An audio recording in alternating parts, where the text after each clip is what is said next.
नमस्कार, Jijau times news मध्ये आपले स्वागत। मराठा समाजाला ओबीसी मधला आरक्षण मिळावं याकरिता जरांगे पाटील यांच्या साथीला बार्शीमध्ये आनंद काशीद यांचे आमरण उपोषणाची अर्धनग्न अवस्थेत लोटांगण घेत आमरण उपोषणास सुरुवात। आता बातमी पाहू विस्ताराने। आज श्री जरांगे पाटील यांनी अंतरवाली सराटी या ठिकाणी चालू केले।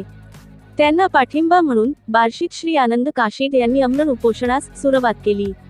मराठा समाज मागील वर्षी नवी मुंबई येथे आला असता जरांगे पाटलांच्या माध्यमातून सगळे सोयरे कायदा करू असं आश्वासन दिलं। गुलाल उधळा व 15 दिवसात कायदा करू असं आश्वासन दिलं, पण वर्ष झालं तरी अद्यापपर्यंत कायद्यात रूपांतर केलं नाही। ही समाजाची फसवणूक आहे।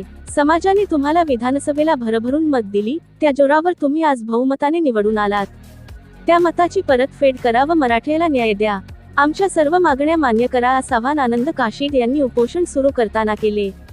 यावेळी बालाजी डोईफोडे, विक्रम घायतिडक, शोएब सय्यद, रवींद्र मुठाळ, रिंकू कांदे, अभिजित मोरे यांच्यासह मोठ्या संख्येने समाज बांधव उपस्थित होते। हा खास आढावा जिजाऊ टाइम्स न्यूज कडून होईल अशा पद्धतीने तुम्ही त्यांना उपोषण करण्याची वेळ त्यांच्यावरती येऊ नका म्हणून आज आम्ही बार्शी तहसील कार्यालयासमोर जरांगे पाटील यांच्या समर्थनार्थ त्याचबरोबर मराठा समाजाला ओबीसी मधलं आरक्षण मिळावं त्या ठिकाणी असणारा सगळे सोयरे हा कायद्याच्या अध्यादेशाचं कायद्यामध्ये रूपांतर करावं यासाठी आम्ही आमरण उपोषणाला बसलेलो आहोत। जोपर्यंत सरकार मराठ्यांना ओबीसी मधलं आरक्षण देणार नाही तोपर्यंत आम्ही आणि जरांगे पाटील 1 इंच सुद्धा मागे सरकणार नाही असा इशारा आम्ही सरकारला या निमित्ताने देतोय। याचबरोबर हे सरकार नेहमी म्हणत असते आम्ही हिंदुत्ववाद्यांचं सरकार आहे। आमचा या सरकारला प्रश्न आहे, मराठे हिंदू आहेत का नाहीत? जर मराठे हिंदू असतील तर त्यांना आरक्षण तुम्ही का देत नाहीत असा प्रश्न सुद्धा आम्ही या बार्शीतून जरांगे पाटलांच्या माध्यमातून विचारत आहोत। याचबरोबर आमची सरकारला एक विनंती आहे की तुम्ही सातत्यानं शाहू फुले आंबेडकरांचा, शिवाजी महाराजांचा महाराष्ट्र आणि आम्ही सरकारच्या विचारानं चालवतो असं तुम्ही म्हणताय।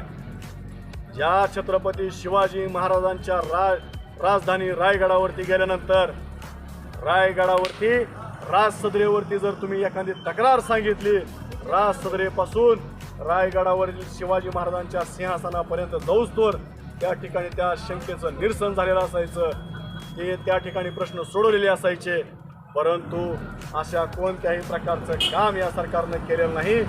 म्हणून आमची या सरकारला विनंती आहे की तुम्ही जर शाहू फुले आंबेडकरांचं नाव घेत असाल तर त्या ठिकाणी फुलेंचा त्याग, त्या ठिकाणी शाहू महाराजांचा विचार आणि डॉक्टर बाबासाहेब आंबेडकरांचा कायदा कानून तुम्ही विसरला का काय असा प्रश्न आमचा या सरकारला आहे। म्हणून येणाऱ्या या उपोषणाच्या दरम्यान मराठा समाजाच्या ओबीसी मधल्या आरक्षणाचा प्रश्न संपवावा आणि मराठा समाजाला न्याय द्यावा अशी आमची या ठिकाणी विनंती आहे। जय जिजाऊ, जय शिवराय।